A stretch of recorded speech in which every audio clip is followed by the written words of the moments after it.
C'est toujours avec beaucoup de plaisir. J'espère que vous allez très bien. Bienvenue dans cette nouvelle vidéo. Aujourd'hui, nous allons faire vite puisqu'il n'y a pas beaucoup de temps. J'espère que tout va bien. Likez la vidéo s'il vous plaît. Likez la vidéo. Partagez la vidéo pour que cette communauté s'agrandisse le plus rapidement possible. Alors aujourd'hui, je vous présente l'opportunité du dollar australien face au dollar néo-zélandais.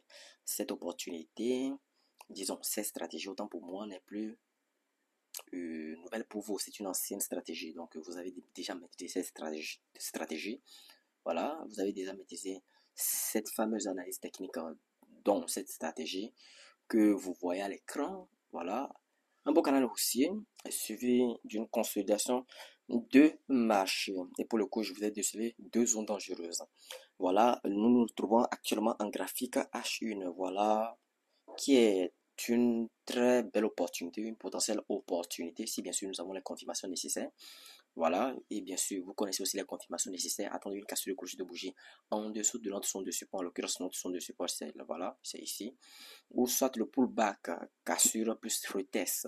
Voilà, c'est ça qu'on appelle le pullback pour pouvoir vous positionner. Bien évidemment que vous devez faire attention aux annonces économiques à trois têtes de taureau et ainsi avoir une moyenne mobile sans qu'il doit impérativement, dans le cas-ci, évoluer au-dessus du prix. Mais force est de constater que la moyenne mobile n'évolue pas pour l'instant au-dessus du prix. Donc nous restons spectateurs jusqu'à ce que nous ayons cette confirmation en plus d'autres confirmations avant de pouvoir se positionner sur ce trade. Voilà, tout simplement.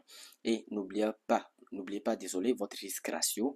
Le risque ratio pour chaque type d'opportunité que je présente sur ma chaîne YouTube, le risque ratio, c'est de minimum 2,5. Voilà, je risque 1% de mon capital de trading pour gagner un minimum de 2,5. Et bien sûr, si vous avez un risque reward beaucoup plus élevé que ça, disons beaucoup plus intéressant que le 2,5, si une opportunité sur le marché financier vous donne un risk reward beaucoup plus intéressant que le 2,5, vous pouvez également prendre ce trade, bien sûr, en ayant vos confirmations nécessaires. Voilà, ça c'est l'opportunité du dollar australien face au dollar néo-zélandais. Dans ma précédente vidéo concernant le trading, puisque vous êtes sans savoir que sur ma chaîne, je fais des vidéos de développement personnel, je parle de beaucoup de choses et je parle également du trading. Pour le cas du trading, je partage des opportunités saisissables sur les marchés financiers. Alors, donc, dans ma précédente vidéo concernant la thématique trading, concernant les analyses sur les marchés financiers, je pense que c'était le USD CAD. Et aujourd'hui, nous allons voir l'évolution du USD CAD pour réfléchir ensemble à comment nous pouvons, voilà, comment nous pouvons prendre ce trade. Voilà, tout simplement. Donc, je viens ici. Nous, nous sommes en train de voir le USD CAD. Apparemment, le USD CAD a bien cassé la zone. Voilà, bon, moi pour l'instant, j'ai pas pris cette opportunité. Je reviens ici en graphique 4 heures.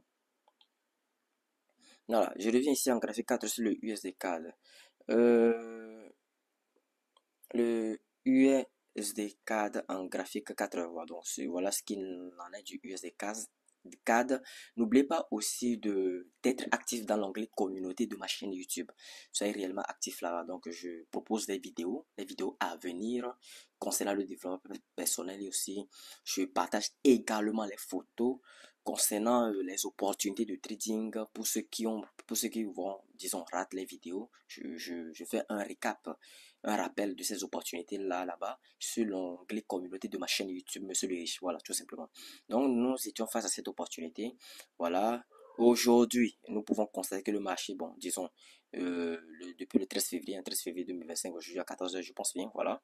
Donc, chez moi, GMT bien sûr, le GMT, le marché a bien été pris par le travail, le marché a bien cassé notre ici, notre support avec cette énorme bougie rouge, ensuite une nouvelle impulsion baissière rouge, voilà. Donc moi, comme vous pouvez le constater, j'ai pas pris cette spéculation. Donc si je dois prendre cette spéculation, je dois attendre un retracement de marché. Voilà, un retracement de marché. Actuellement ici, il y a une petite bougie verte qui est en train de se former.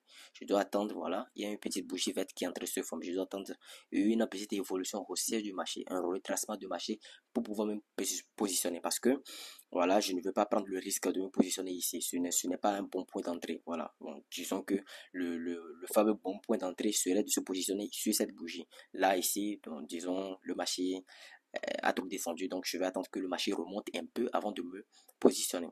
Et Et voilà, voilà, nous sommes aussi près d'une zone dangereuse. Et donc, prendre une position ici, voilà, ne me dit rien qui va. Vous voyez, prendre une position ici, voilà, ça ne me chante pas trop. Et donc, je vous conseille, si vous n'avez pas pris cette opportunité, de ne pas prendre cette opportunité là, ici, à ce niveau. Attendez un petit retracement de marché que vous pouvez bien sûr distinguer avec Fibonacci en descendant peut-être les time frames. Voilà. Un retracement de marché avec un retracement de marché qui se fera en bougie verte pour pouvoir vous positionner et voilà, et avoir peut-être un bon risque reward bien sûr dépassant les 2.5 visuellement parlant. Vous aurez un risque reward dépassant les 2.5 si vous mettez votre stop loss ici à ce niveau. Donc on va essayer ensemble. Supposons, voilà, je dois supposer que nous prenons l'outil position short, voilà, et que nous mettons, nous essayons, je ne vous dis pas de le faire, hein, parce que moi je ne le ferai pas, c'est un exemple que je donne, et nous étendons notre cible, voilà, jusqu'ici, et ensuite nous venons ici encore, et avec une marge nécessaire pour laisser respirer le marché, voilà, donc probablement, je vais mettre ça un peu sur la bougie, nous allons voir combien de risques nous avons un risque ratio de 3.43. C'est-à-dire vous risquez 1% de votre capital de trading pour gagner 3.43. Voilà, tout simplement. Voilà. Pour ceux qui ne savent pas les tailles de position qu'il faut prendre, disons les lots, vous avez, je pense, le site MyFX MyFX Calculator, je pense que c'est quelque chose comme ça, voilà, pour pouvoir vous donner les tailles de position. Le site va vous donner la paire de devises en question que vous voulez trader, le nombre de pips de votre stop loss et ainsi de suite, voilà. Il fera les calculs nécessaires pour vous et vous donner le lot adéquat pour pouvoir prendre cette spéculation une fois bien sûr que vous aurez les confirmations nécessaires. En d'autres mots, j'utilise également FX Calculator, voilà, pour les tailles de mes positions. Voilà, c'est un peu FX Calculator. Ou si vous utilisez iPhone, vous pouvez télécharger ça sur App Store. Voilà, c'est totalement gratuit. Et bon, j'utilise pas un Android, donc je peux pas savoir si l'app est disponible sur un Android. Donc, je pense que ça serait disponible, voilà. Donc voilà à peu près, mais bon, moi je vais pas prendre spéculation, je vais pas prendre cette spéculation, désolé, je vais attendre un petit retracement avant de prendre cette spéculation, c'est vraiment très important, voilà.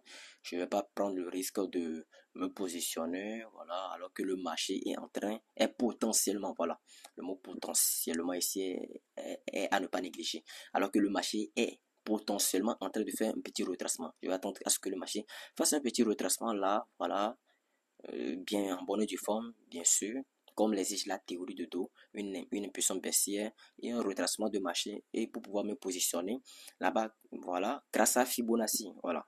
Fibonacci. N'oubliez pas que l'outil Fibonacci aussi détermine les retracements de marché, raison pour laquelle il faut fréquemment les utiliser pour déterminer les retracements de marché et pour pouvoir trouver une éventuelle point d'entrée sur le marché. Voilà, c'est tout.